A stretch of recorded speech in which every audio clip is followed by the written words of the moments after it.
The sun climbed slowly over Turway's Agbadu, a small, lively community tucked inside McCordy town. The morning light touched the rusted tin roofs, making them glimmer like silver. Smoke curled lazily from cooking fires, and the scent of roasted yam and fried beans filled the air. The streets were alive with sound, traders calling, roosters crowing, children laughing barefoot through the dust. In a small clay house near the old market road lived Shirin, a girl whose presence could stop time. Her skin glowed softly, smooth and fair like sun-warmed cream, not pale, but kissed with a golden warmth that caught the sunlight and gave her a quiet radiance. Her hair was a crown of deep black silk, thick, glossy, and soft as rain-dark soil after a storm. When the morning breeze swept through Turway's Agbadu, it played gently through her braids, making them shimmer faintly in the light. Her big brown eyes held a calm fire, innocent yet determined, as if she already saw a world far beyond her town. Everyone in Turway's Agbadu knew her, little Shirin, the daughter of Mama Rakia, the puff-puff seller whose oil pot was never cold. Though their home was humble, one room, a small veranda, and a flickering lantern that barely fought the night, it was always filled with laughter, music, and the comforting smell of fried dough. Each morning before the town fully awoke, Shirin helped her mother mix flour and yeast, her slender hands moving quickly and gracefully. She worked hard, never complaining about the heat or the smoke. When the first bus horn sounded from Wadada Road, she packed up the puff-puff tray, hugged her mother, and set off toward school, her sandals dusty, her heart bright with big dreams. People often whispered about her. "She's so beautiful," the market women would say. "Fair like morning milk, but quiet, humble, and hardworking." But Shirin had something stronger than beauty. She had vision. She dreamed of more than just selling snacks by the roadside. She wanted to become a fashion designer, to sew gowns that could make even the stars pause. At night, when McCordy's noise died down and only crickets sang, she would sit by the window with her lantern, sketching dresses in old exercise books. Sometimes the power went out, and she'd stitch by moonlight, humming softly to herself. The sound of trains from the distant railway line reminded her that there was a bigger world beyond Turway's Agbadu, a world she longed to reach. One Sunday afternoon, while selling puff-puff near the bus park, Shirin overheard two women talking about a youth competition called *** Dreams of Bainway ***. It was a talent show for young creators, designers, singers, and dancers from across the state.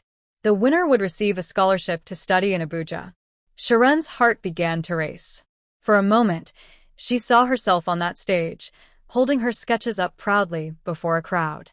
Then she sighed. How could a puff-puff seller enter such a contest? She had no money for fabric, no machine, not even proper shoes. But that night, Mama Rakia noticed her quietness. "My daughter," she asked softly, "what is worrying you? You have not smiled since we returned." Shirin hesitated, then whispered, "Mama, I want to enter a fashion competition, but I have nothing." Her mother smiled gently. My child, every dream starts with nothing. When I first began frying puff-puff, I borrowed oil from our neighbor. Don't let nothing stop you. Let faith be your capital." Those words burned in Shirin's heart. She gathered every naira she had saved, and with Mama's help, bought old second-hand clothes from the market. For days, she worked late into the night, cutting, stitching, and transforming worn-out fabrics into beautiful, modern designs. Her fingers bled, but her spirit never wavered. When the day of the competition came, Shirin stood at the edge of the grand stage in McCordy City Hall. The crowd was large, officials, students, and reporters. She felt her knees tremble. Around her, other contestants wore expensive gowns and polished shoes. Shirin's dress was simple, a long flowing gown made from repurposed ankara and lace, stitched entirely by hand. But when she stepped into the light, the hall fell silent. Her dress shimmered under the bulbs, each fold carrying the touch of hard work and love. The judges stared. One of them leaned forward. "Who made that dress?" Shirin lifted her chin. "I did, sir. From recycled fabric." Murmurs filled the room. When she began to speak about her dream, how she wanted to inspire girls from small towns to believe in their hands and hearts, even the audience leaned closer. Her voice trembled, but her words were pure. "Greatness doesn't come from where we live," she said. "It comes from what we believe we can make." By the time she finished, tears had filled the eyes of many. The judges rose in applause. That evening, as the sun sank over the Bainway River, Shirin was declared the winner of the Dreams of Bainway contest. Reporters surrounded her, flashing cameras, asking, "Who are you?" She smiled shyly. "I am Shirin from Turway's Agbadu." When she returned home that night, the whole community gathered. Drummers beat their talking drums, children danced in the dust, and old women clapped, singing, "Shirin don win. Our daughter don make us proud." Mama Rakia stood beside her, eyes glistening. "You see, my daughter," she said, "faith truly is the first capital." Months later, Shirin moved to Abuja on a scholarship.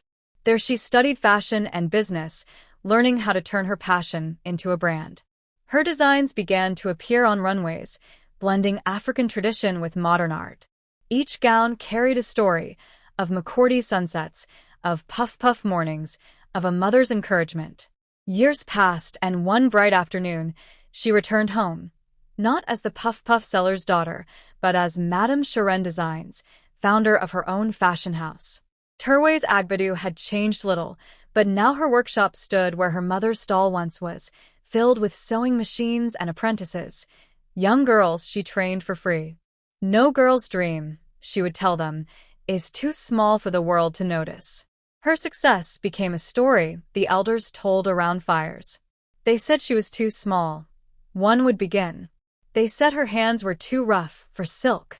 But look at her now. She sews stars into fabric.